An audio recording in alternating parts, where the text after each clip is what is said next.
afternoon. I am Tori Brasher Weathers, Education Manager and Storyteller from the Institute for Family of Children's Home Society of North Carolina at the Durham Hotel in downtown Durham, North Carolina. And I have with me today. Michelle Burton. I'm a Durham County Commissioner, and I was elected to the Durham County Board of Commissioners in November of 2024. Hey, so today we're going to be talking about, with Commissioner Burton, her experiences and her journey to civic advocacy and her leadership here in Durham. So, start out with me, Commissioner Burton. Tell me a little bit about yourself. Where are you from, your background? Okay, well, I've been living in North Carolina for close to 40 years now, but I still claim Chicago, Illinois as my home. I was born and raised there, lived there till I was about 14 years old, and I came to North Carolina to live with my grandparents in Fayetteville, North Carolina, and I went to high school there, E.E. Smith High School. And after I graduated from E.E. Smith, I got accepted to the University of North Carolina at Chapel Hill, and I attended UNC. I wasn't planning on attending UNC originally. My father was one of the first black students to graduate from UNC Chapel Hill. And my goal was to go back to the Midwest and be near my mother, and I wanted to attend Purdue University, which is in Lafayette, West Lafayette, Indiana. But once I got accepted into UNC Chapel Hill, that was it. That's where I was going. So I went to UNC Chapel Hill, graduated, and thought I wanted to be a pharmacist, but that didn't work out. I didn't do well in the science and math classes. Never failed anything, mind you, but just didn't do well in those classes. And I decided to be a speech communications major, and I've always liked libraries. Growing up in Chicago, I really enjoyed going to the public library. There was a branch down the street from my house, and I would go and check out books, and I would also go to the big library downtown Chicago. So loved reading, loved books. And so my brother was like, well, have you ever thought about going to library school? And I was like, no, I never thought about that. So I started applying to library schools, and I got a scholarship to attend North Carolina Central University to get my master's in library science. And let me just go back a little bit. When I was in high school in Fayetteville, I had my sophomore English teacher, Miss Sinclair, tell me that I was going to be a teacher. And I was like, no, I'm not. I don't want to be a teacher. I'm going to be a pharmacist. And she was like, no, you're going to be a teacher. As a matter of fact, my grandparents went up there for parent-teacher conferences, and she declared to my grandparents that I was going to be a teacher. And I was like, why is this woman saying this? I'm going to be a pharmacist. Well, lo and behold, get my master's in library science, thinking I wanted to be a law librarian, but I was just getting kind of exhausted with school. And I decided to do the children's librarian track. And next thing you know, I get my first job with Durham Public Schools, and I worked in the media center, and I was a media school librarian, media coordinator for 30 years, 21 of those years in Durham Public Schools. Wow. So I did become a teacher. Yes. Yes. Yes, I would like to say that librarians are the teacher of all, because you teach all kids across all ability levels, across every place, and you teach the teachers as well, because I've discovered over time that librarians not only had to deal with the books, but it was the technology and the changing of technology and all of those things. Yes. So in your experience, first of all, I want to back up. Kudos to graduate from E.E. Smith, historically black high school in North Carolina, and then your father being the first African-American to graduate from UNC Chapel Hill. Yeah, he was the first, one of the first. He came to Chapel Hill in 1961, and in his freshman class there were five black students out of maybe over 3,000 in that freshman class, and three of them lived in the same dorm together, Cobb Dorm on UNC's campus. As a matter of fact, one of his roommates, we go to the same church. Wow. And then my father didn't know this until maybe about 8 years ago. He was the first Black student to graduate from the Keenan Flagler Business School at Chapel Hill. Wow.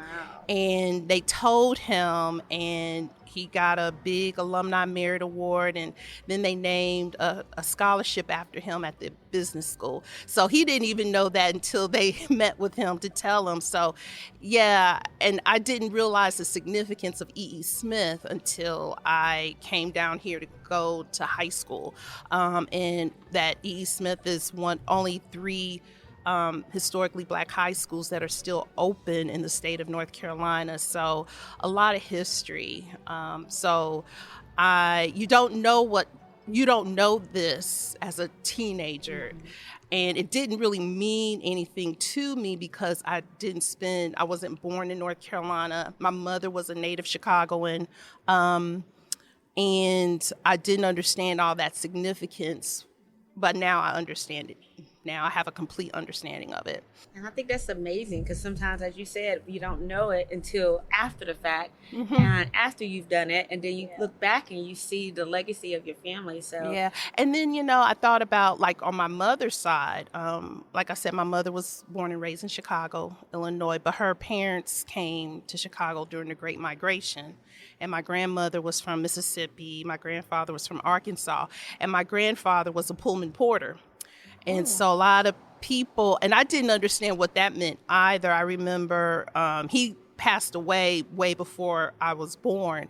And I remember as a child, asking my mother about her father. And she told me he died, had an accident and died, a train accident. And she said he was a porter. And she was like really proud of the fact that he was a porter. So I was like, I wonder what that was.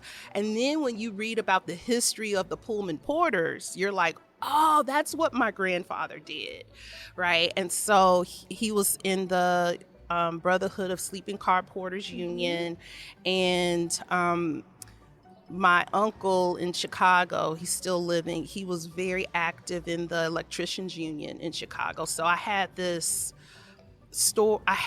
background of unionism that Chicago brings, because Chicago is such a strong union town. And then I had, on my father's side of the family, people who were very civic minded. My grandparents were very, very involved with the NAACP. They were very politically involved in Fayetteville.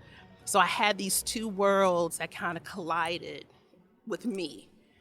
And that really brought about my understanding of why it's important to vote. I've been a registered voter in Durham County since 1992. Voted in pretty much every election. I don't miss an election. Really understanding how government can help people, and really having a deep understanding of public education and why it's so important and integral in our society and for democracy. So yeah, that's some of my story of what led me to becoming a county commissioner. So talk to me a little bit more about what did you see in your time as an educator, as a librarian, that kind of stroked those flames for you to go into civic duty? Well, like I was the school media coordinator, like I said, for 30 years, 21 of those years here in Durham County, Durham Public Schools. I spent about 5 years with Alamance-Burlington School System and 4 years with the Wake County Public School System. And it was around 2010, I would say, that things were kind of, I guess, bothering me. The legislature turned more conservative. The Republicans took over the North Carolina legislature. The recession, occurred in 2008. And I'm a voracious reader, and I began to read books about public education and how there was a concerted effort to privatize public education and what that meant.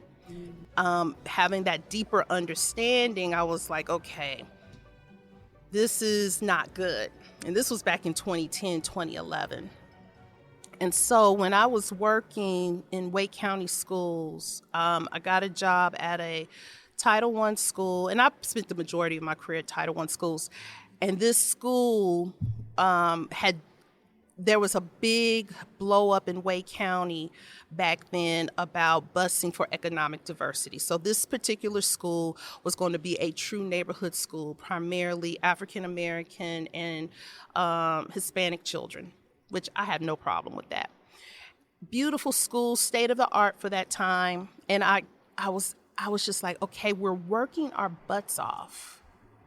And they're expecting us to work our butts off as teachers and, staff. And people were just leaving. They were just quitting. It didn't matter how many bonuses we gave or, what have you. The burnout was real. But I was committed to staying until I retired. And I remember just being in my library one day, my media center, and I said to myself, this is becoming the law of diminished returns. We're working harder, but we're not seeing the return for this. What is it? And I came to the realization that what our kids and our families were dealing with on the outside of the building, they're bringing it inside of the building, right? Lack of housing, working low-paying jobs, food insecurity. All those things were going on outside of the building. And as educators, as school administrators, as, support staff, we were expected to fix it.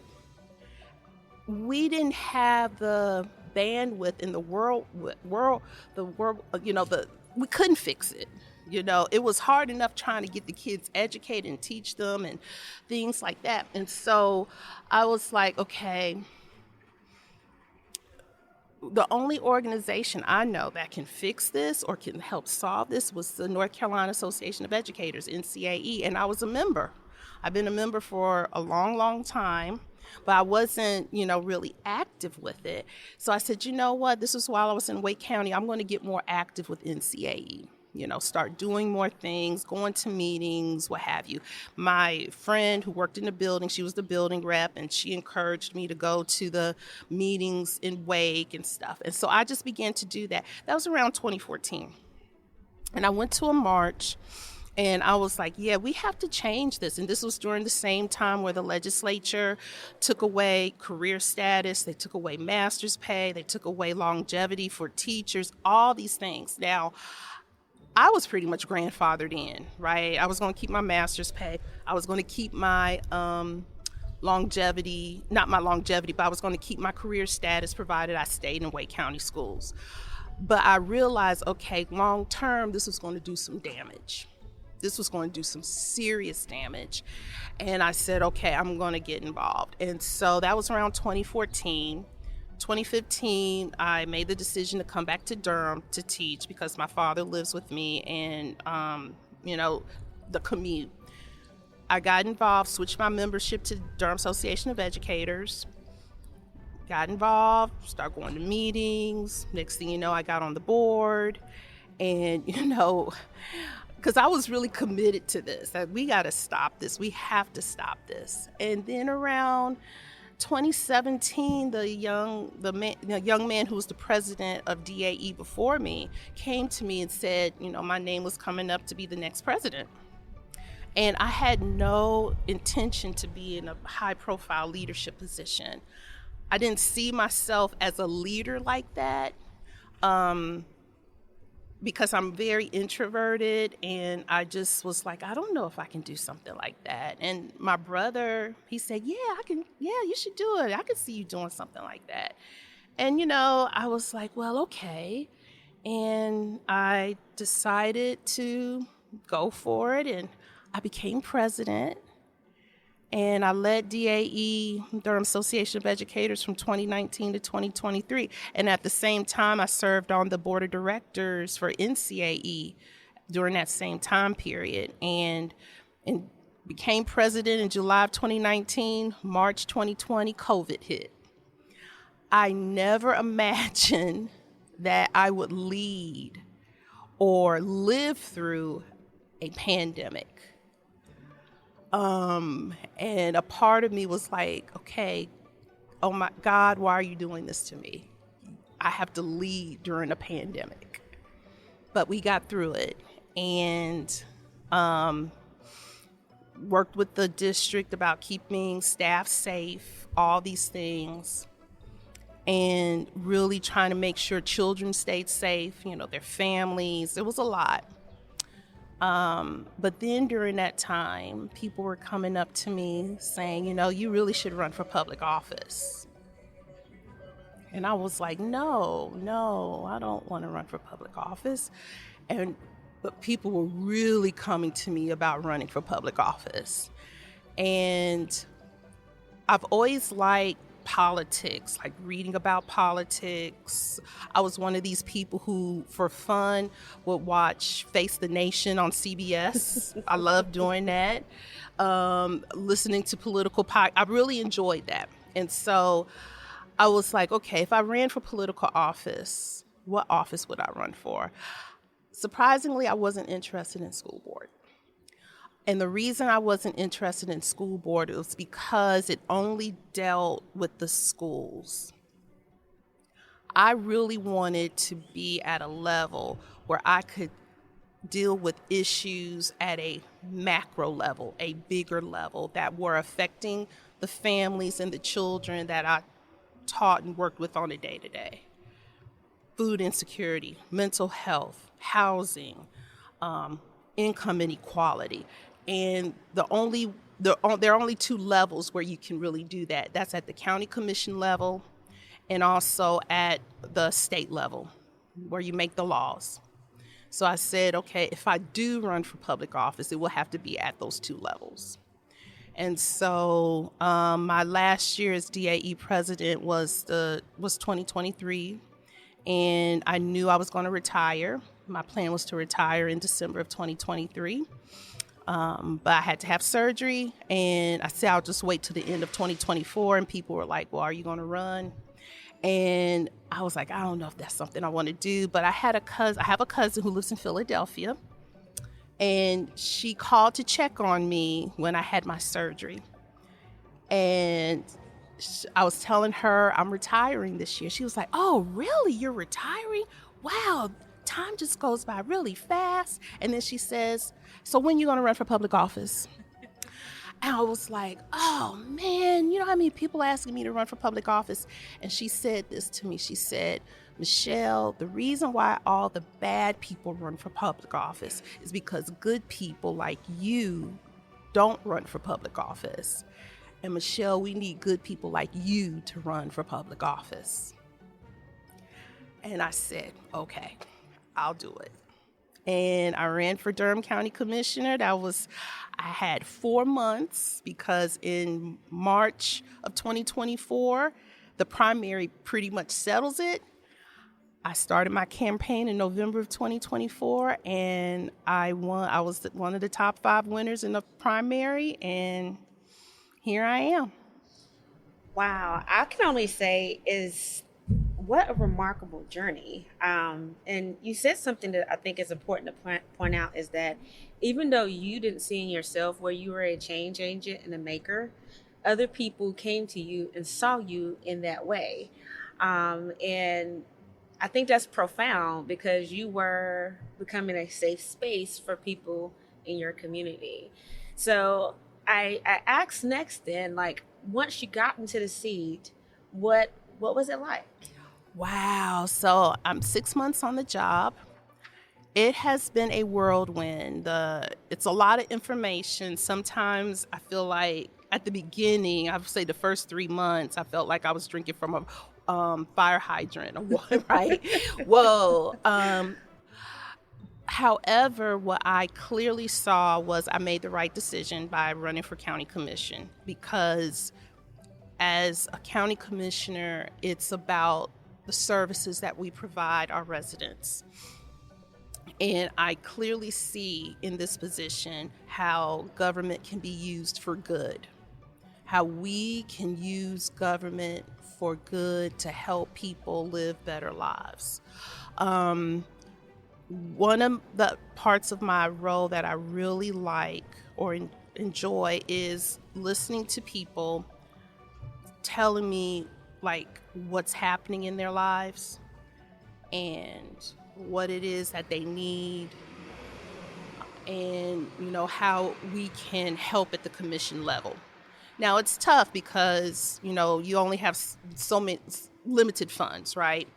However, it really puts me in a position of being a problem solver. And one of the things that I realize is that I'm really helping people really be, live to their fullest potential. And in some ways, it's like being an educator. That's what I did as an educator. I was motivating kids, children, encouraging them, figuring out ways, when I'm in the media center, making sure they have, good books to read, access to books. And at this level, it's kind of the same thing. How do we make sure our kids get a good education, but I'm doing it from a funding mechanism? How do we keep people's mental health good and strong? And you do that through Alliance Health or through social services or what other nonprofits that we may fund. How do we keep people in their homes? Okay, providing funding for income, tax relief through the low income tax assistance program that we have funded through the Department of Social Services. How do we keep young people away from gangs? And we do that through our community intervention services. So it's really, I'm just doing it in a different way. And so every day is not great. You have to make tough decisions as an elected official. And I realize that everybody's not going to be happy with you. But overall, I'm really am staying hopeful and positive, and I know that I'm here to serve. I'm here to serve others, and I want to be of service as much as I can. I am very grateful that I was able to retire from one career to do this, and I can focus on it with all of my attention. And that's why I want to continue to advocate for educators, all people who work in education, public education, because I want them to be able, if they want to work 30, 35 years and they want to retire, they have that option to do that.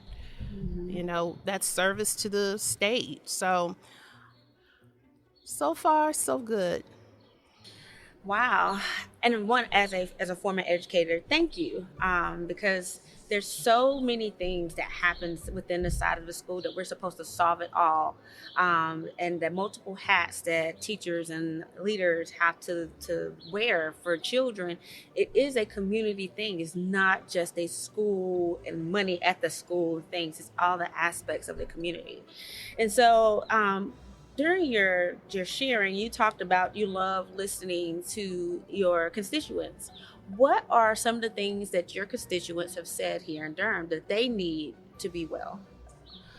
What I'm hearing a lot of is one of the main things is we have a mental health crisis.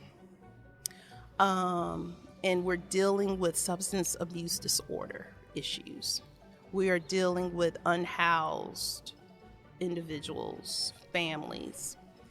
And in a lot of ways, the mental health and the substance abuse are connected to individuals being unhoused.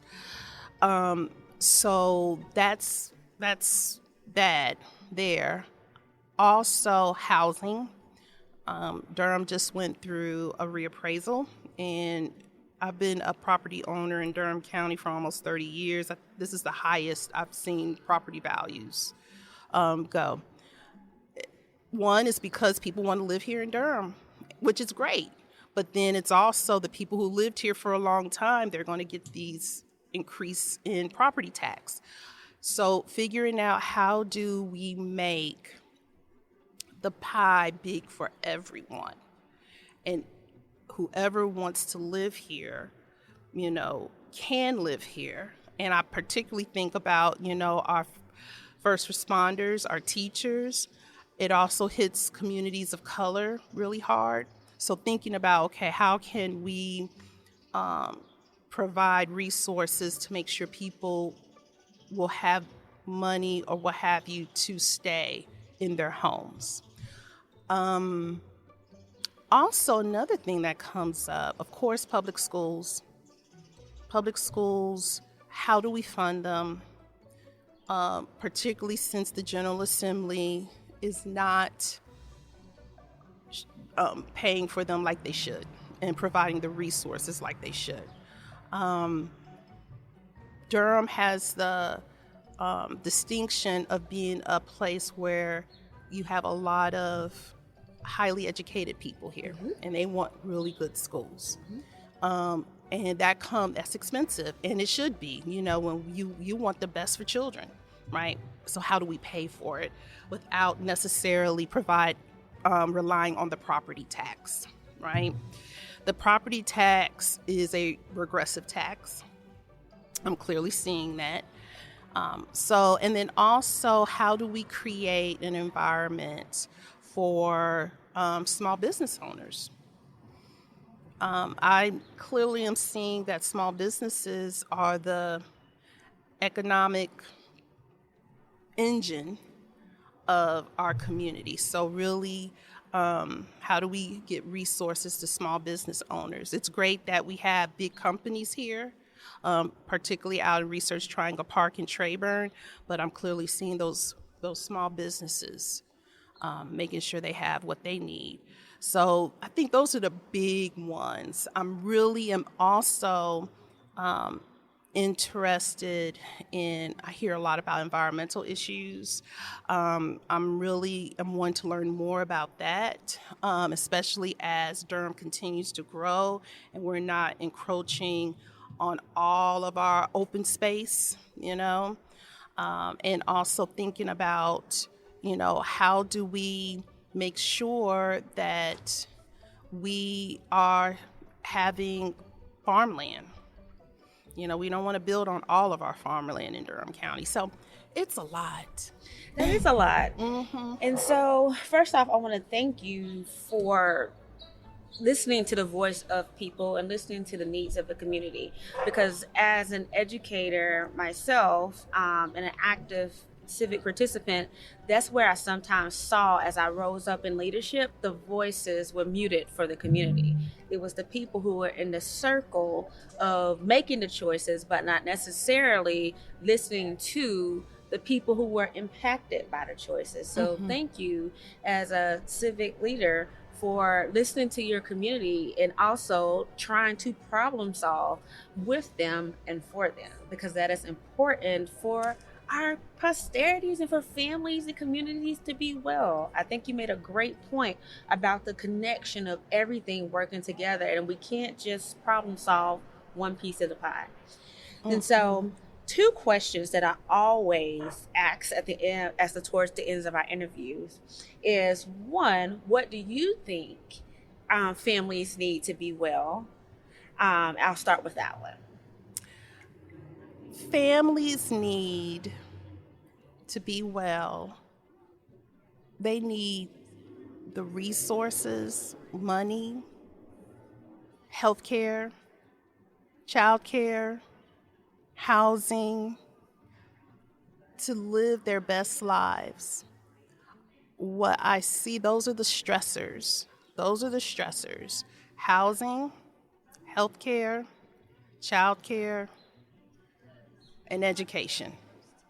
And we as a community, as a state, we can do those things if we choose to do it.